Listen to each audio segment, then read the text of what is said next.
And while there are differences in how each group understands and venerates this creator being, some common threads run through all of them. In particular, uNkulunkulu is usually thought of as the first ancestor, the source from which all people and all life emerged. To understand what that means, let's look at the creation story shared by many Zulu people. According to this tradition, uNkulunkulu emerged from a giant bed of reeds in the primordial waters. Reeds were sacred to the Zulu because they grew along the borders between the spiritual and physical worlds. So the fact that the Creator emerged from them ties him closely to the realm of the ancestors. He was completely alone until he created a female deity named uNkulunkulu, meaning the mother of the Creator. The two of them then conceived a son named uNkulunkulu, who is usually identified as the first human king. With these three figures, we see the beginning of a pattern that runs through many African cosmologies. Life begins with a creator god or gods who then pass the torch to humanity, often through the establishment of a kingly lineage.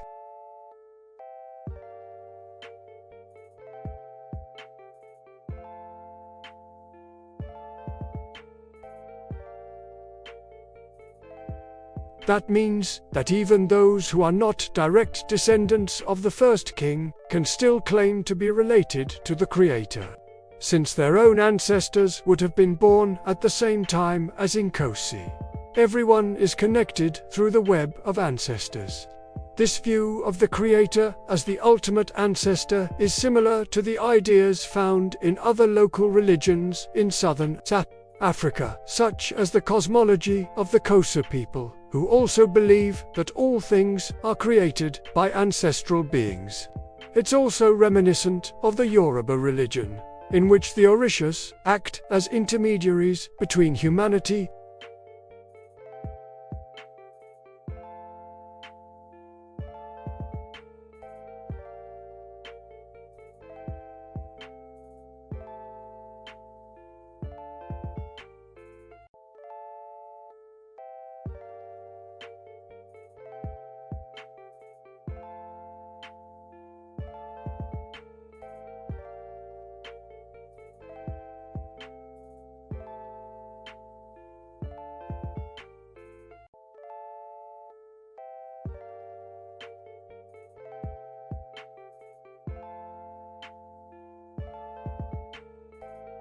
Later, he repeats this process with another couple, but ultimately decides to stop taking human sacrifices because he wants to enjoy the fruits of the earth without shedding blood.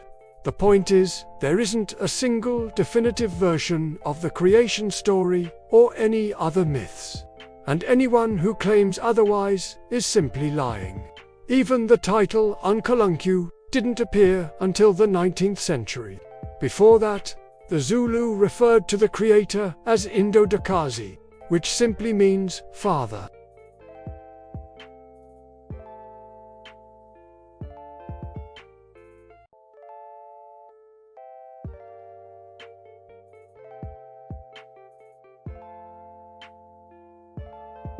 Instead, they believed that all living things had spirits, and these spirits could be good or bad. People honored the good spirits by building kraals for them, offering gifts of cattle and performing dances to keep them happy. But they didn't think these spirits were divine. Divinity was associated with the power of life itself, the ability to create new life. This power was not attributed to a god, but to humans. It was believed that the first humans were born with the power to create life, and they passed this ability down to their descendants, who in turn passed it on to future generations.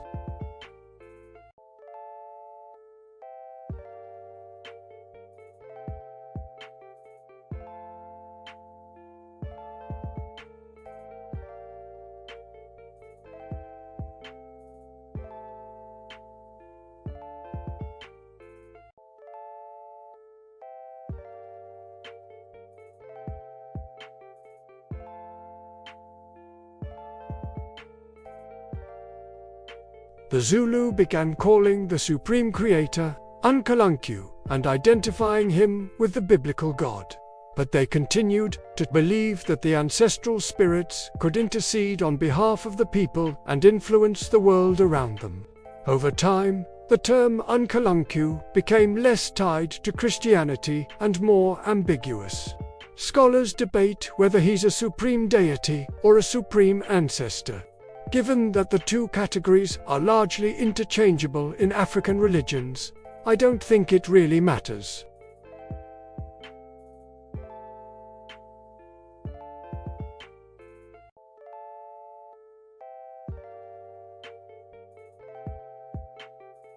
And in Botswana, the concept is blended with the creator god of the local Tswana people to form Modimodimo. Despite the variations in name and belief, the underlying idea is the same. Everything comes from uNkulunkulu. When someone dies, their spirit joins the ancestors, and the ancestors continue to protect and guide their descendants. This worldview provides a sense of continuity between generations, a reminder that the living are part of a larger community that stretches back through time.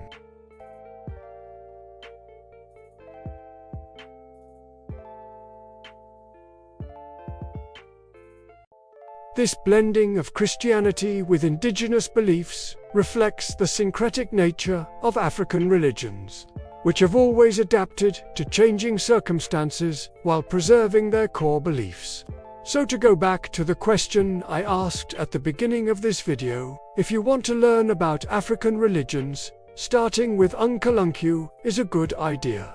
Just remember that uNkulunkulu doesn't exist in a vacuum. His story is inseparable from the missionaries who attempted to suppress indigenous beliefs and from the scholars who sought to study and understand them. By learning about uNkulunkulu, we also learn something about ourselves, about our capacity for both great love and great cruelty, and about the resilience of the human spirit in the face of adversity. Thank you for watching this episode. If you enjoyed it, please hit the like button and subscribe for more content. You can also check out my podcast, where I explore the intersection of history, culture, and politics. Thanks again for watching, and I'll see you next time.